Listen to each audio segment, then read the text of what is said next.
A Universitária FM apresenta Vida no Trabalho. Programa do Departamento de Desenvolvimento Humano da Superintendência de Recursos Humanos e do Núcleo de Psicologia do Trabalho do Departamento de Psicologia da Universidade Federal do Ceará. Realização: Setor de Jornalismo da Universitária FM. Apresentação: Fátima Leite. Produção de Carlos Augusto, Fátima Leite e Lúcia Helena Pierre. Operação de áudio: Antônio Carlos Lima. Boa tarde. Voltamos com mais uma apresentação do trabalho, do programa Vida no Trabalho. O nosso programa, que é uma realização da Divisão de Desenvolvimento Humano da Superintendência de Recursos Humanos da Universidade Federal do Ceará, em parceria com o apoio do NUTRA, que é o Núcleo de Psicologia do Trabalho, vinculado ao Departamento de Psicologia da UFC. E o tema do nosso programa de hoje, a mulher e o mercado de trabalho. Então, para falar sobre esse tema, nós convidamos a professora Daniele Nilim, ela que é do Departamento de Ciências Sociais aqui da UFC, e vai colaborar conosco aqui nessa entrevista, nesse debate, o professor Cássio Aquino, ele que coordena o NUTRA, o Núcleo de Psicologia do Trabalho da UFC. Lembrando que os ouvintes podem, desde já, participar do nosso programa, ligando para o 3366-7474 e também pode acompanhar o programa pela página da Rádio Universitária na internet, www.radiouniversitaria.com.br. Boa tarde aqui aos nossos convidados, a professora Daniele, a professor Cássio. É um prazer tê-lo mais uma vez, né? Obrigado. Como nosso debatedor.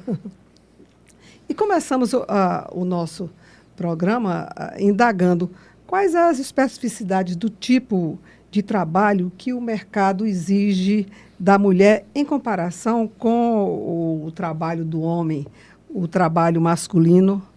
Professora Daniele. Bom, na verdade, primeiro, boa tarde a todos os ouvintes da Rádio Universitária.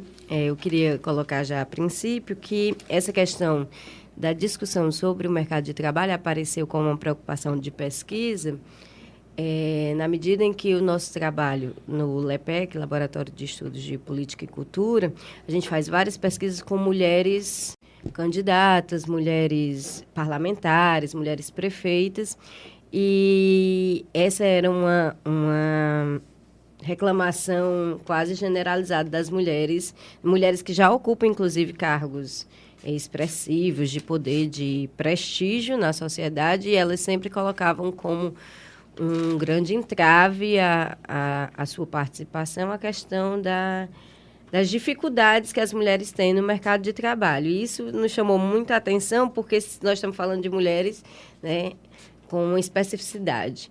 E aí, imagina o que a mulher média, né, ela deve vivenciar no mercado de trabalho. O mercado de trabalho vem se modificando ao longo do tempo, né? Hoje vem exigindo uma série de características para o trabalhador em geral, que, de alguma forma, as mulheres acabam se sentindo contempladas, né? Como flexibilidade, multifunções, qualificação. Isso é basicamente o que se espera muito, né? Criatividade, participação, originalidade. E, para muitas pessoas, considera-se que as mulheres têm essas características, inclusive porque já fazem isso na vida cotidiana, né? De fato, as mulheres vêm ocupando expressivamente o mercado de trabalho nas últimas 3 décadas, principalmente. Hoje, as mulheres são 45% da população, né, empregada. O que não significa dizer igualdade, o que não significa dizer necessariamente melhorias para a vida funcional das mulheres, né? A própria questão da discussão da saúde ocupacional, por exemplo, das mulheres, foi algo que durante muito tempo ficou esquecido, inclusive nas pesquisas, porque durante um bom tempo o trabalho da mulher foi invisibilizado, né? Ainda continua, mas já foi pior, né? Então, o trabalho doméstico, por exemplo, que não era considerado um trabalho, né? Inclusive do ponto de vista das mulheres, quando a gente pergunta para as mulheres o que é que elas trabalham, muitas dizem, faço nada, não né? faço nada, sou só dona de casa, como se não fosse nada, né? Na verdade. Então, durante muito tempo, as próprias pesquisas, a própria universidade, muitas vezes desconsiderou ou tentou naturalizar as especificidades mulher e homem, tentando naturalizá-las como se fosse possível, né? Hoje já se percebe uma mudança, né? De fato, não podemos simplesmente ignorar que as mulheres, elas acabam tendo uma jornada de trabalho dupla ou tripla, né? Isso é uma questão. Certo. Agora, professora Daniele, né? Uhum. Daniele, em que aspectos a desigualdade no trabalho, que ela persiste, né? A senhora fez referência aí a alguns avanços, inclusive de qualificação dessa mulher no mercado, né? Mas, assim, quais são os pontos que marcam mais essa desigualdade entre homens e mulheres no mercado de trabalho? Onde é que ela é mais visível? Bom, primeiro é bom a gente lembrar que, assim, estatisticamente no mundo, né, as mulheres vêm aumentando bastante seu grau de escolaridade, né? As mulheres têm muito mais titulação do que os homens, em geral, né? E aqui no Brasil também. Mas há um grande problema no mundo, e aqui no Brasil não deixa de ser diferente.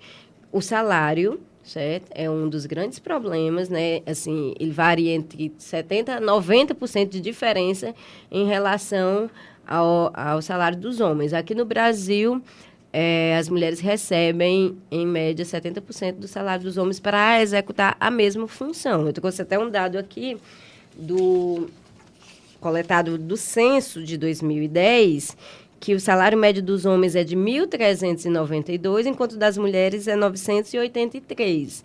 Essa é uma realidade muito discrepante que viola, inclusive, o preceito da Constituição, que coloca que não se pode discriminar por raça, etnia, gênero,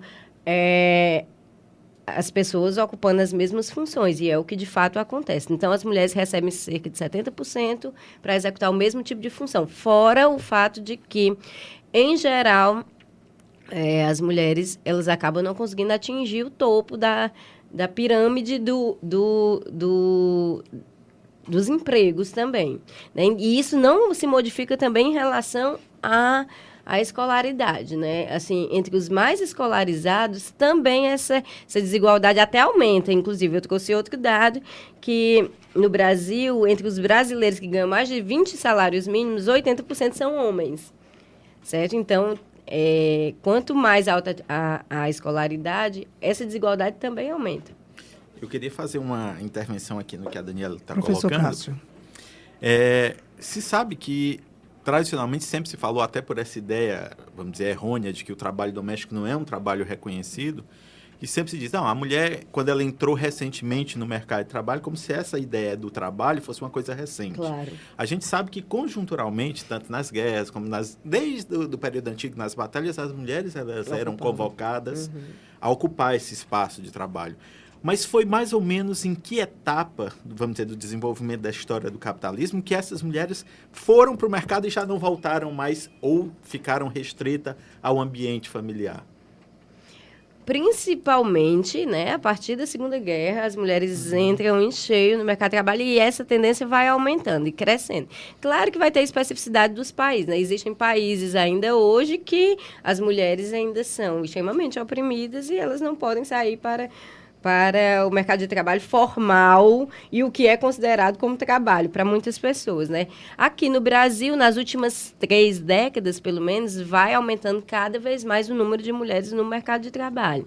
E essa é uma tendência que é considerada irreversível, de alguma forma, inclusive pela questão...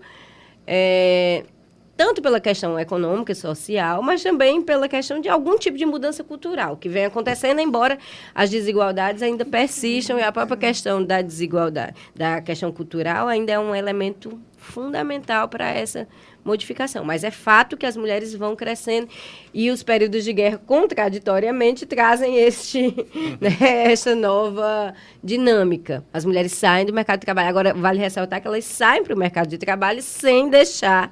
né, de continuar as outras funções, que isso acaba sendo um grande problema. Acumula, não é? Isso, não houve uma rearticulação nas relações pessoais e afetivas que possibilitasse um redimensionamento dessas tarefas, né, no âmbito doméstico. Então, assim, o que é que se percebe? As mulheres saem para o mercado de trabalho, continuam acumulando as suas funções. Quando tem mais dinheiro, elas acabam contratando outras mulheres para fazer o que elas faziam anteriormente, né? Então, assim, essa questão ainda permanece bastante. E isso, por exemplo, afeta tremendamente as mulheres e na sua saúde também. Hoje as mulheres morrem muito mais de AVC, elas morrem muito mais, né, de doenças cardíacas em geral, elas são muito mais estressadas, têm mais níveis de depressão.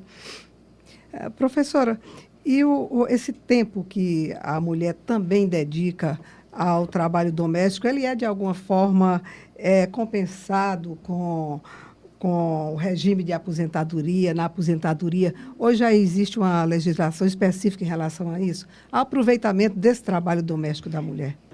Eu estava fazendo uma pesquisa e vi que a senadora, acho que Vanessa Graziotin, do Amazonas, do PCdoB, né?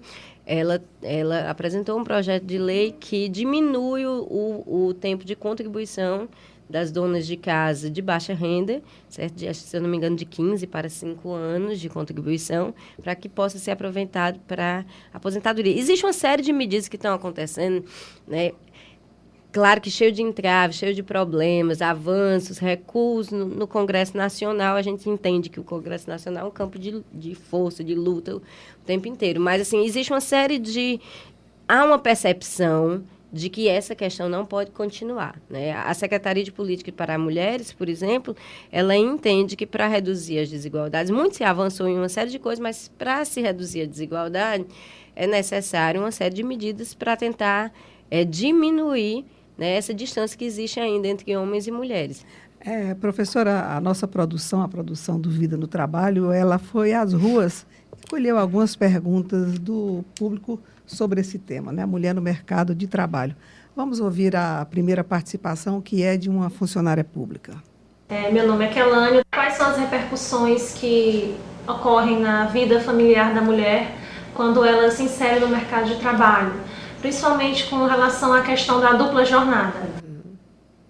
A gente percebe que sobre as mulheres ainda recai uma culpa muito grande, né? Assim, eu me lembro das entrevistas que a gente fez lá em Brasília com deputadas e senadoras, e elas o tempo inteiro falavam muito da culpa que elas sentiam de, por exemplo, sair dos seus estados de origem para ir para Brasília, passar aqueles 3 dias em Brasília, porque...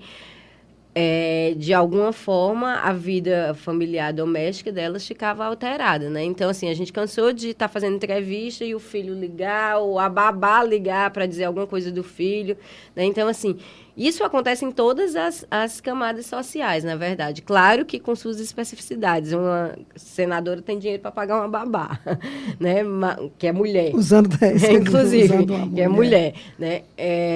E nas classes mais baixas, obviamente, a situação vai se tornando cada vez mais complicada mesmo. Mas há uma alteração, né, e muitas vezes negativa. Há sempre uma ideia de que se o menino não passa de ano, né, se o menino se envolve com drogas, alguma coisa assim, é culpa da mãe. Incompetente que estava fora. Que estava fora. Então, assim, as mulheres, de uma certa forma, elas têm o tempo inteiro que se explicar por que querem chegar no topo da sua carreira, que vai ter que abrir mão de alguma coisa, sempre esse dilema de ter que abrir mão, né? Isso tem a ver com esse fato que eu falei anteriormente. Embora tenha se avançado bastante, os homens hoje também percebem. É difícil hoje, por exemplo, você imaginar famílias, inclusive de classe média, em que só o homem consiga suprir as necessidades, né? Durante uma época, o homem era o principal provedor. Havia essa ideia legitimada socialmente de que o homem era o principal provedor. E as mulheres tinham trabalho, quando tinham trabalho complementares, né? Essa ideia ainda acaba permanecendo para muitas pessoas, de que o principal salário, né, o trabalho que é válido mesmo, é o trabalho do homem. Mas algumas estatísticas apontam que hoje, em grande parte das famílias, a mulher é a cabeça do salário. Se eu não me engano, 33% das chefes de famílias no Brasil são mulheres. Eu bem queria alto. eu queria entrar com uma reflexão e talvez uma provocação. Professor Cássio. Eu acho que houve uma reconfiguração das estruturas das famílias. A gente está falando talvez das famílias mais tradicionais, claro. Compostas pelo homem, pela mulher, naquele sistema mais tradicional. Mas a gente vê hoje em dia uma reconfiguração do sentido de família, né? Ou seja, famílias monoparentais, onde a responsabilidade da mulher parece que fica ainda mais acentuada. E eu estou me lembrando de uma pesquisa que foi realizada com bancários, isso na Europa, mas eu acho que a gente pode trazer isso para a nossa realidade do Brasil, que você estava tocando no ponto do adoecimento, da questão da saúde das mulheres, onde a pesquisa era feita que as mulheres executivas, elas estavam com um índice de adoecimento, principalmente aquelas que eram responsáveis pelo sustento da família, aquelas que já estavam separadas, ou então que tinham feito a opção de serem mães solteiras. A implicação disso para a saúde dessas mulheres. Existem políticas, existem trabalhos que já estão sendo feitos nesse sentido de tentar dar um suporte para essas mulheres, para que elas possam exercer um pouco mais livremente, sem tanta culpa, já que a gente está falando de culpa no sentido das mulheres especificamente, acerca dessa opção de trabalho? Eu realmente, aqui no caso do Brasil, não conheço políticas desse tipo. O que é extremamente necessário, né? Se não existem equipamentos públicos onde as mulheres possam, de uma certa forma, né, deixar os filhos, né, o suporte do Estado para que elas possam desempenhar melhor suas funções sem essa questão da preocupação, fica super difícil, de fato, você conseguir atingir o topo da carreira ou atingir cargos-chave se você não é subsidiada de alguma forma, né? Se não há essa articulação na família, se não há também do ponto de vista do Estado, fica muito difícil que as mulheres consigam isso. Eu ficava pensando, vendo lá os senadores, deputados e as prefeitas, falando disso, né, dessa culpa, dessa preocupação que sempre tem, eu ficava pensando se os senadores, se os deputados saem para Brasília com essa preocupação toda, se no meio da votação lá, eles estão preocupados com o destino, de fato, dos filhos, se estão bem na escola, se comeram direitinho, etc. E, aproveitando, o professor Cássio fez referência à saúde, né? Não foi nem saúde específica, né? Mas eu diria a saúde emocional da mulher, e a senhora fez referência um pouco sobre essa questão da carreira e dos filhos. A senhora que ouve muitas mulheres no seu trabalho de pesquisa, mulheres políticas, a senhora acha que a mulher, de alguma forma, tem conseguido compatibilizar carreira, família, ou ela precisa mesmo realmente fazer escolhas? Bom, é muito cruel ter que fazer escolha, né? Inclusive porque foi uma grande luta para que as mulheres pudessem estar onde estão. E não é simples, né? Você modificar a lógica de uma sociedade, valores, cultura, isso não é simples. Fazer escolha seria, de uma certa forma, um retrocesso muito grande. Por isso tem que haver uma rearticulação. Tem que haver essa rearticulação, seja do ponto de vista familiar, seja do ponto de vista do Estado ou dos dois, para que a mulher não precise fazer escolhas, né? Que elas possam, de fato, galgar os seus espaços, naturalmente, entre aspas, né? Da mesma forma como para os homens isso já vem acontecendo. Mas isso é muito difícil acontecer. Só para vocês perceberem, houve um projeto de lei complementado do deputado federal Marçal Filho, acho que é do PMDB do Mato Grosso, que estabelecia uma multa para as empresas que não pagassem devidamente as mulheres por executarem a mesma função, né? Essa multa seria de 5 vezes mais a diferença salarial que as mulheres elas teriam no decorrer, né, da vigência do contrato. E esse tipo esse projeto, que foi inclusive muito comemorado pelas mulheres, que iria ser votado, sancionado pela presidente no Dia Internacional da Mulher, acabou sendo barrado por pressões da Fiesp, por pressões de setores empresariais que alegavam que isso iria causar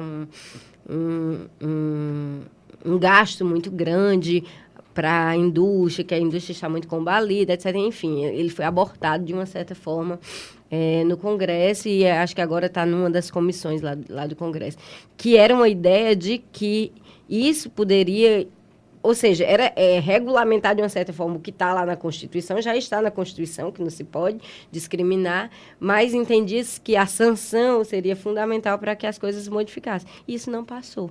E, na opinião da senhora, a senhora acredita que uma lei específica para corrigir essa remuneração diferenciada seria, assim, a solução, ou uma das principais soluções nessa questão da desigualdade salarial? A lei já assim, existe, que é a Constituição, né? Mas não há como negar que sanções para alguns setores são fundamentais mesmo, né? Então, assim, isso não vai, obviamente, modificar, claro, a situação imediatamente, mas começa a se ter uma percepção de que isso não é possível acontecer, né? Mas, enfim, ela não passou. É algo ainda para se lutar. Na verdade, nem era para existir, né? Pessoas com qualificação, executando as mesmas funções, deveriam ganhar a mesma coisa. Está isso na nossa Carta Magna, mas, de fato, ela não é efetivada.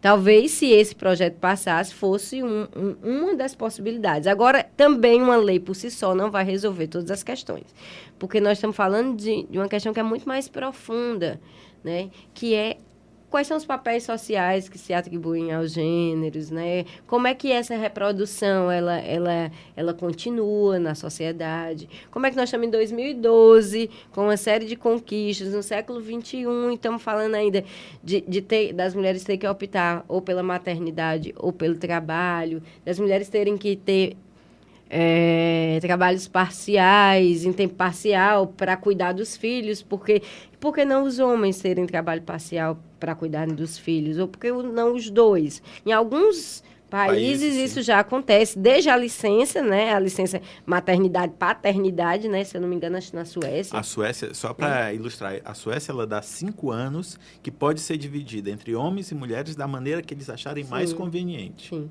Né? O que é bastante diferente daqui do caso brasileiro, né? 4 meses, né? E 5 dias corridos para o homem. Isso é muito sintomático, né? Então, a própria lei acaba estabelecendo qual é o sentido que se dá à maternidade e à paternidade, na medida em que dá 5 dias para o homem corridos, né? Que são os primeiros 5 dias mais complicados. O homem dessa divisão, né? Exatamente. Claro, a própria lei já diz o que é que ela entende, o que é ser pai e o que é ser mãe, né? Na medida que eu queria só fazer uma reflexão com a Daniele acerca disso. Por exemplo, a gente está falando de salários. A Fátima introduziu a questão dos salários. Mas existe toda uma questão de legislação. A gente está falando, por exemplo, da maternidade. Né? Ainda hoje há empresas que resistem fortemente à contratação de mulheres. Se a mulher tem um perfil de solteira ou então se ela é recém-casada, eles optam por não contratar frente ao, com aspas aí, o risco de perder produtivamente com a contratação dessa trabalhadora. Sim. Como é que a gente pode também tentar enfrentar essa realidade? Porque está para além da questão salarial especificamente, né? E assim, de fato, uma coisa é real. Quando o filho adoece, não é o homem que falta o trabalho. É a mulher que falta o trabalho. Isso é fato, né? Ou seja, nós precisamos mudar uma coisa muito maior, que é essa coisa mesmo de como vai se organizar a vida familiar, né? As empresas estão completamente erradas, obviamente, né? No sentido de você já estabelecer, olhar para a mulher e ver o risco, o potencial da mulher engravidar como sendo algo extremamente negativo. Por sua vez, tem que se haver essa reacomodação para que uma criança ela seja cuidada, né, por todos os envolvidos nesse processo, né? Não somente por um dos agentes. A senhora falou há pouco na palavra, eu não memorizei, acho que foi, temos que reorganizar. Né? E por onde começaria essa reorganização para essa mudança de posições? Boa pergunta. Ontem eu fui comprar um presente para minha sobrinha numa brinquedoteca, numa lojinha que é uma brinquedoteca. E a menina que me atendeu, ela veio me oferecer um livrinho que era um livrinho mostrando utensílios de cozinha. E a minha sobrinha tem 1 ano. E eu disse, não, eu não vou querer nem nada desse tipo de material. Ou seja,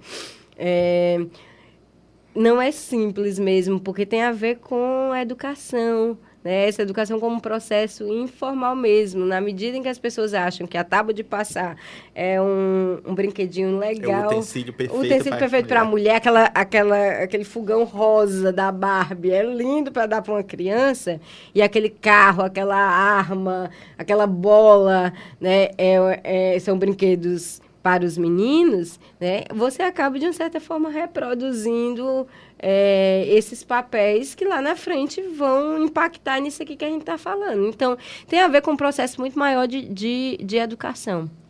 Você pode participar do programa Vida no Trabalho, que hoje discute o mercado de trabalho e a mulher e o mercado de trabalho, ligando aqui para o nosso telefone, o 3366-7474. E o nosso programa ele faz um breve intervalo e volta em seguida.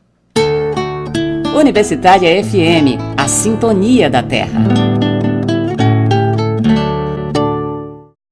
Voltamos a apresentar pela Universitária FM o programa Vida no Trabalho, que hoje discute mulher e mercado de trabalho, com a participação da professora Daniele Nilin,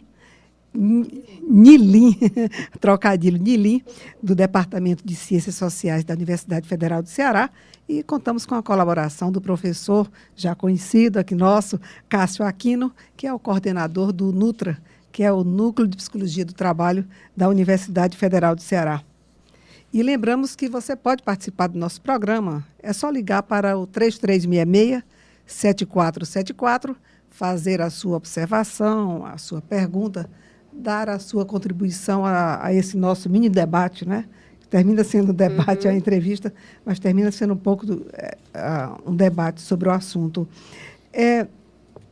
Professora Daniele, agora me dirigindo especificamente à senhora, o fato de o Brasil ele ter uma mulher na presidência da República implica em dizer que isso pode significar uma maior abertura, né, de ascensão das mulheres a postos de comando, a postos de chefia. Depois da administração dela, nós já temos algumas mulheres. Eu lembro, que me recordo agora, tem a Petrobras, né, dirigida por uma mulher, entre outras. Simbolicamente, sim. Efetivamente, não necessariamente. Por exemplo, a gente pesquisa lá no LEPEC a questão da candidatura das mulheres já desde a década de 90. Na década de 90 se implantou a lei de cotas, que é o estabelecimento de, no mínimo, era 20%, depois aumentou, né, para 30%, certo? De candidaturas das mulheres. Não, nem de mulheres, na verdade, a lei é, no mínimo, 30% para um gênero e, no máximo, 70% para outro. Na verdade, não se estabelece que é para mulheres. Mas só que, na prática, acaba sendo porque, efetivamente, quem mais se candidata são homens, mas por uma série de motivos, né? Isso, o que é que acontece aqui no Brasil? Não está havendo um aumento, certo? Que se esperava ter, por conta da lei de cotas, de mulheres eleitas. Até mulheres candidatas são difíceis, assim, os partidos e coligações não preenchem os 30% que necessitam, que são obrigados a preencher de candidaturas. Nós não estamos falando de candidaturas com potenciais de voto, isso ainda é mais complicado. Por exemplo, aqui no caso de Fortaleza, já fazendo projeções para a eleição de 2012, se fala na possibilidade de ter, no máximo, mais uma mulher eleita, fora as que já tem aí, né? Então, assim, é um número muito pequeno.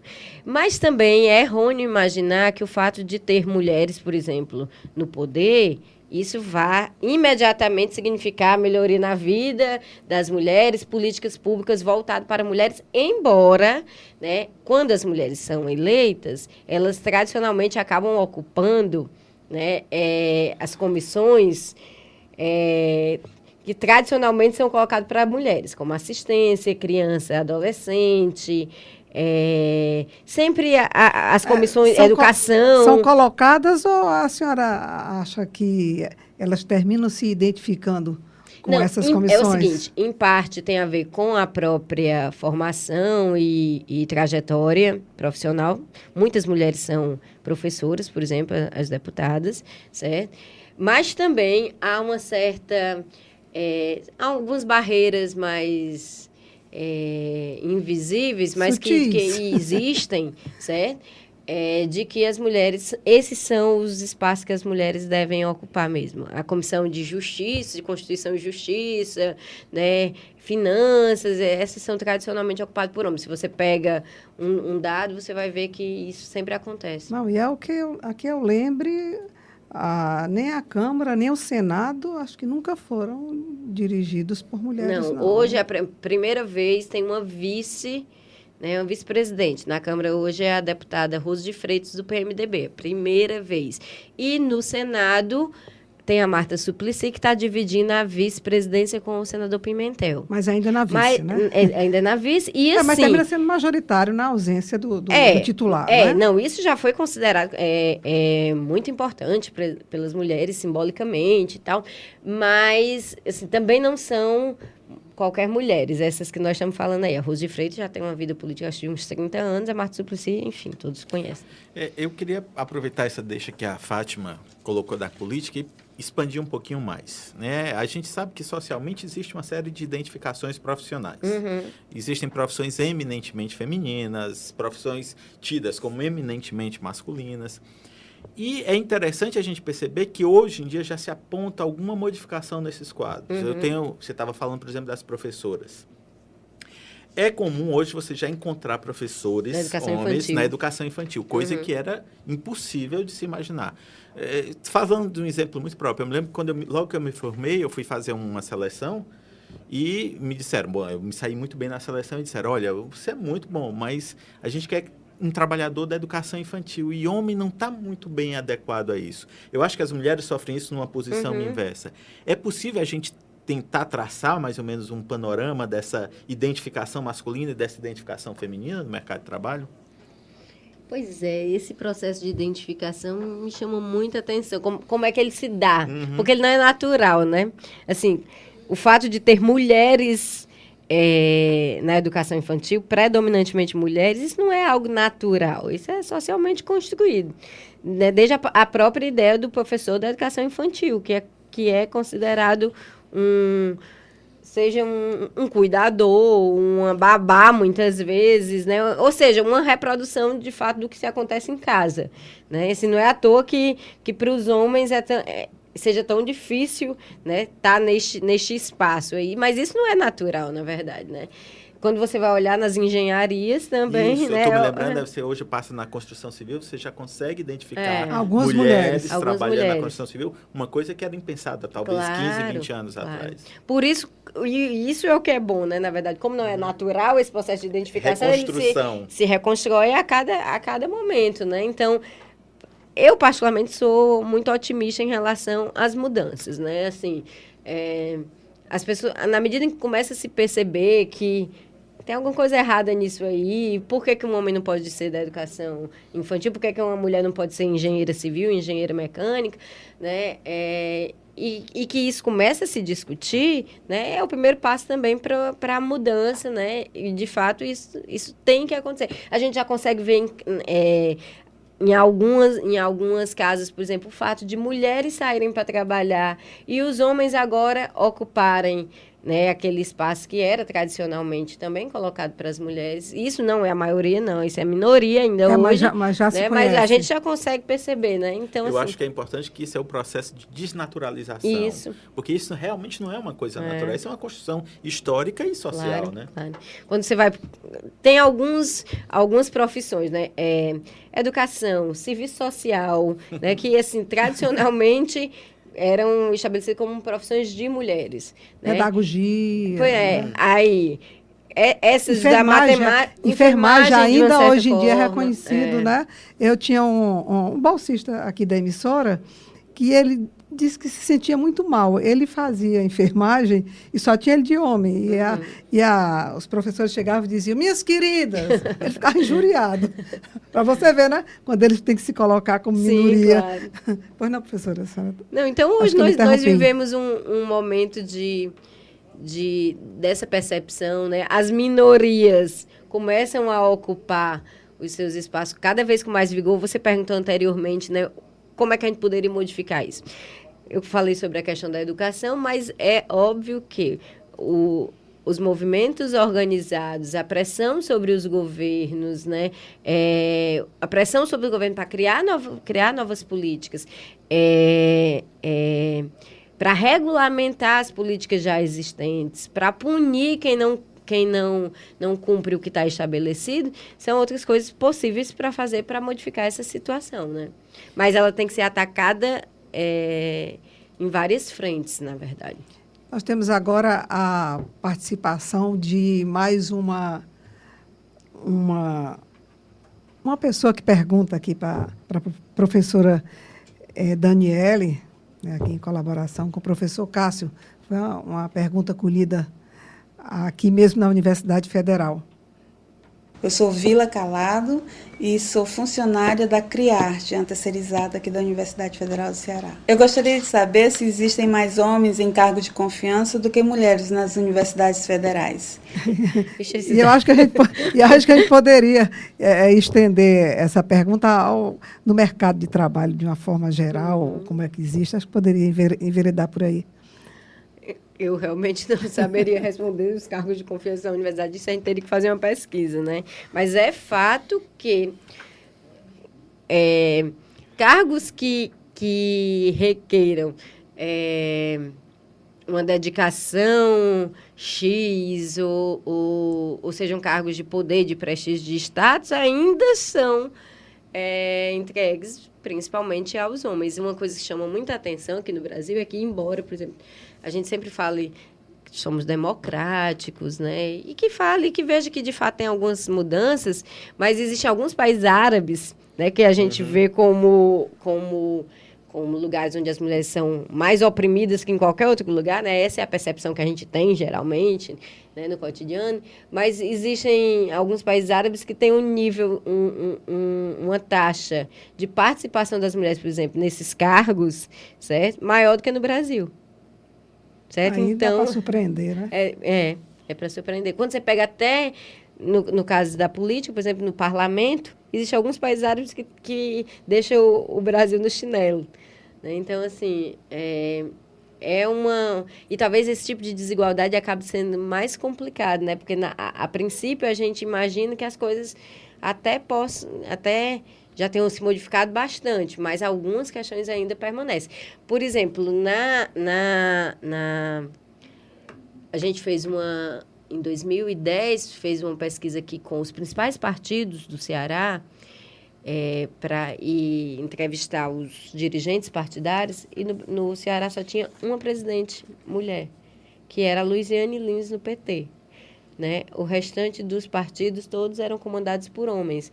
Não somente cargo de presidente, mas muitas vezes de vice-presidente, das principais executivas. Então, assim, alguns partidos já estabelecem cotas, já internamente. O PT, ano passado, por exemplo, aprovou uma lei que estabelecer 50% paridade, né? 50% de cargos nas executivas para mulheres e 50% para homens, para ver se modifica um pouco essa situação.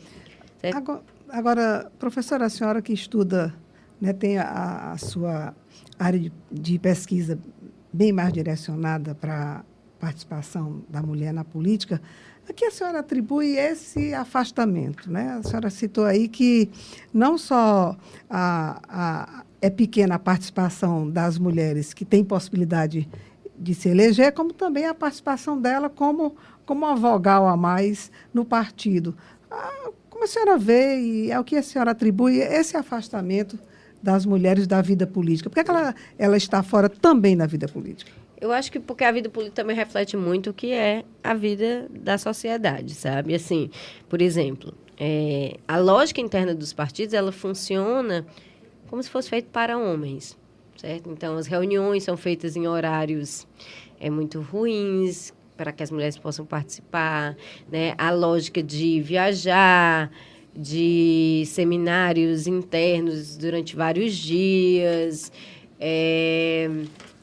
o lugar de voz mesmo que é dado nos partidos para as mulheres, né? As mulheres têm um segmento específico nos partidos, mas muitas vezes esse segmento ele existe porque é politicamente correto que tenha segmento de mulheres, de negros, de jovens, certo?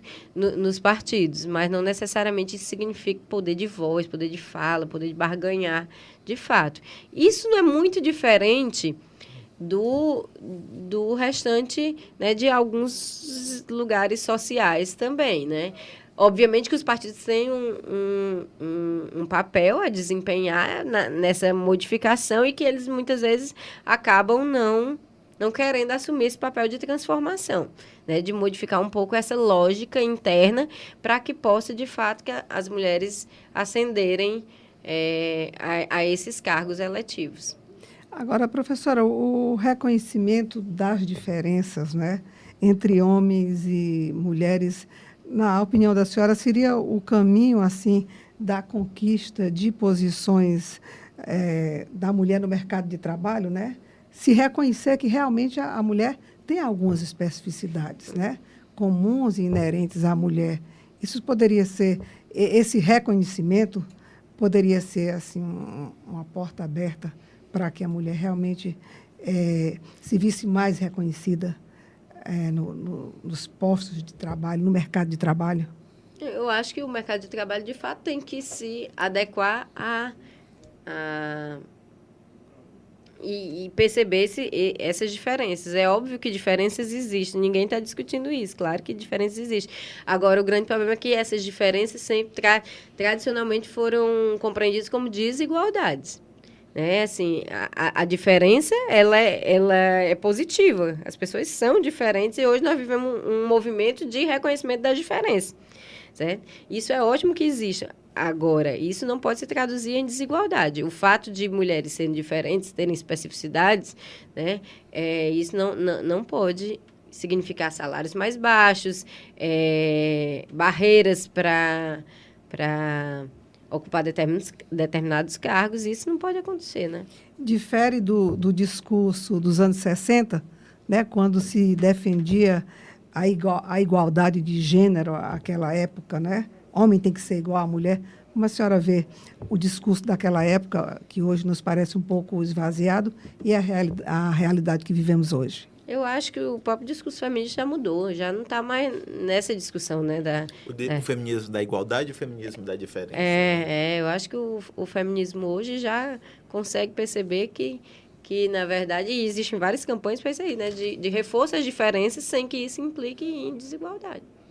Eu só, pegando um pouquinho a ideia aqui, a carona da Fátima, é importante que a gente perceba que aos processos de construção social, como já foi colocado aqui, que são construções, também estabelece muitos valores. Por exemplo, a percepção dessa diferença ela tem que ser levada para além do campo do trabalho, da própria articulação da família, né? Aquilo que a gente estava imaginando. Por que é a mulher que tem que ficar em casa tomando conta da criança?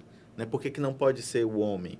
Óbvio que existe todo um processo de maternidade, aí a gente poderia entrar na lógica biológica, que é muito complicada. Etc. Mas é possível a gente ir um pouquinho além disso, porque senão a gente vai ficar numa lógica biologicista que não contribui para nada a compreender as transformações sociais. Claro que sim. Algumas questões óbvias que são as mulheres que têm, né, que têm como fazer. Ainda não se chegou no nível de, né, de que possa ser diferente isso aí. Mas isso aí não pode significar, né, o fato das mulheres... Pode se tornar um empecilho. Um empecilho, e é o que acontece ainda hoje, né? É esse discurso de que, pronto, é a mulher que tem que fazer, ele vai além, né? Porque tudo bem, a mulher que tem que amamentar. É a mulher que pode amamentar, nesse caso. Mas... não necessariamente é a mulher que tem que buscar o menino no colégio, é a mulher que tem que ensinar o menino as tarefas, ensinar os valores, né? Ser a responsável por por dar comida, enfim, essa série de coisas que acabam também acontecendo. Porque isso aí já transcende a questão biológica, não tem nada a ver. É uma questão social. Hoje a gente vê na televisão algumas propagandas institucionais do governo defendendo que a mulher deve amamentar além dos 6 meses, né? Anteriormente se recomendava 6 meses, agora se recomenda, se sugere que a mulher amamente no mínimo 1 ano. Como a senhora vê a defesa disso pelo próprio governo, né? E a ausência de políticas públicas que nos parece que protejam ou que auxiliem essa mulher a cumprir esse papel mais de perto junto à família, junto à criança? Porque nos parece que as políticas públicas são, de certa forma, ausentes em relação a isso. O governo ele é completamente fragmentado, né? Então, assim, existem diferentes posições. Existe uma secretaria específica para mulheres, mas isso não significa dizer que, por exemplo, de fato, ela tenha peso expressivo na condução também das políticas, né? Então, assim, isso aí muito provavelmente não é consenso, como várias outras questões, né? Isso sobre qualquer outras questões que se trata de governo, né? Não há consensos estabelecidos sobre toda essa questão.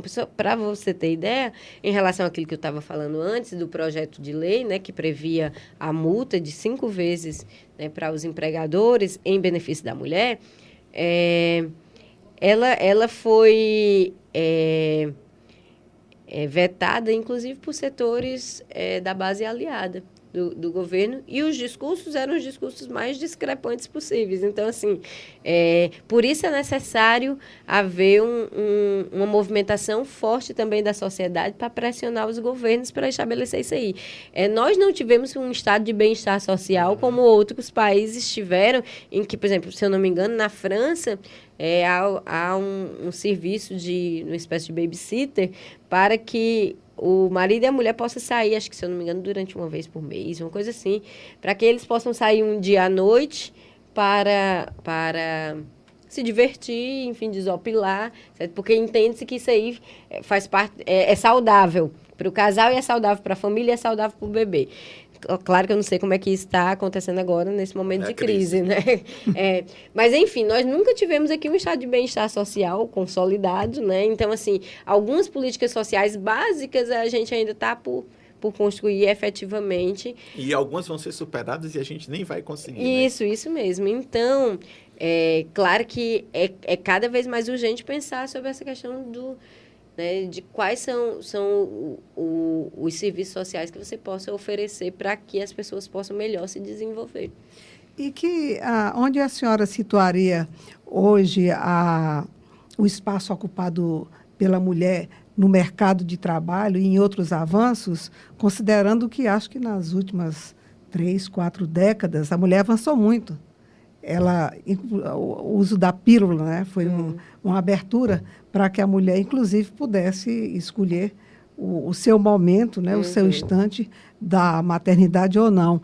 Em que lugar nós estaríamos nesse caminho, né, pela ocupação de mais espaços pelas mulheres, hoje, atualmente, considerando alguns avanços que já foram, inclusive, colocados aqui na nossa conversa? Eu acho que, de fato, nós estamos num processo que, como todo processo, é muito lento, moroso, cheio de avanços, cheio de recuos, né? Assim, as mulheres já avançaram, por exemplo, do ponto de vista educacional, né? Vem avançando na própria inserção, só que essa inserção precisa ser melhor qualificada, né? Então, assim, eu acredito que nós estejamos caminhando, de fato, para que isso aconteça, né? Obviamente, isso vai requerer, né, capacidade de pressão, sensibilidade e vontade política, conjuntura, né? Uma série de questões, de fato, para se avançar ainda mais. Mas já é ponto pacífico de que algumas coisas não têm recuo, né? Como vai se dar essa reacomodação é algo que está para se construir. A senhora citou no início aqui da nossa conversa a Constituição, que é claro que ela é a base de tudo, né, que nos rege. Como, assim, hoje em dia haveria algum suporte, por exemplo, para a mulher que é discriminada na competição por um emprego, na disputa, pelo simples fato de ser mulher? Há algum amparo legal, algum recurso que essa mulher possa recorrer para um caso desses? Bom, eu acho que sim, mecanismos jurídicos para se fazer isso tem, né? Inclusive, agora há muito pouca fiscalização também, né, de como é que essas coisas aconteçam de fato. Por exemplo, se a lei tivesse sido aprovada, essa lei complementar, ainda teria que ser as mulheres a denunciar, porque não haveria, por exemplo, o suporte do Ministério do Trabalho para fiscalizar se efetivamente as empresas estão cumprindo com o que deveriam cumprir. Aí complica, né? Complica. Complica ainda mais. Para terminar aqui a nossa conversa, eu solicitaria à professora Daniele, eu não sei, algumas sugestões, né? Alguns aparatos em relação às mulheres que hoje estão querendo ir à batalha, entrar no mercado de trabalho, disputar posições, que a gente tem que usar essa palavra disputar, porque a mulher ainda disputa, né, ocupa a mesma função, e como foi colocado aqui, né, 70%, 80%, o salário ainda é menor do que o dos homens. O que a senhora diria, neste momento, às mulheres que estão nos ouvindo, que estão querendo partir para o mercado de trabalho, inclusive aquelas que estão buscando o primeiro emprego, por exemplo? Bem, sociólogo não gosta muito de dar sugestão, mas eu acho que talvez perceber que os papéis de gênero não são naturais. Na medida que se consegue perceber que isso aí foi socialmente construído, ele também pode ser desconstruído, né? Então, aquelas questões básicas para o mercado de trabalho, de qualificação, de titulação, de experiência, isso aí serve para qualquer um, né? Seja homem ou seja mulher. Mas talvez de se perceber como uma pessoa capaz de transcender, capaz de ocupar os espaços que quiser ocupar, de buscar ocupar sem que necessariamente haja um processo de boicote, de auto-boicote, né?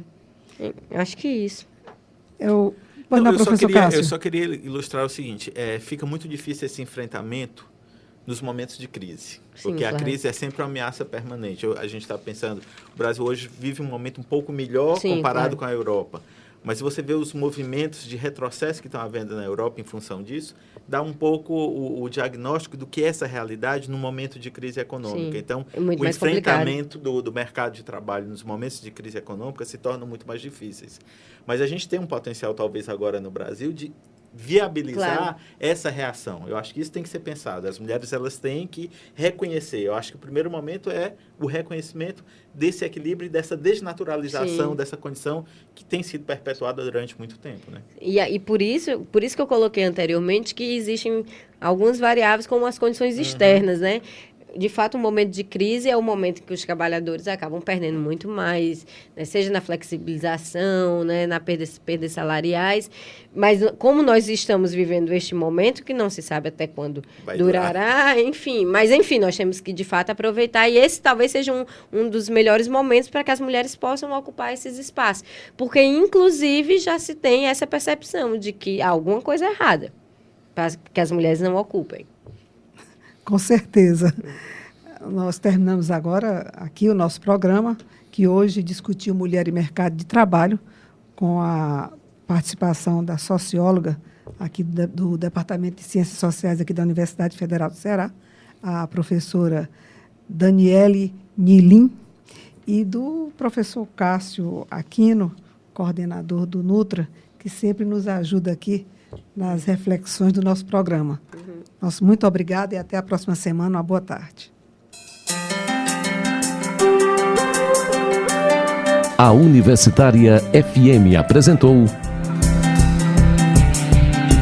Vida no Trabalho.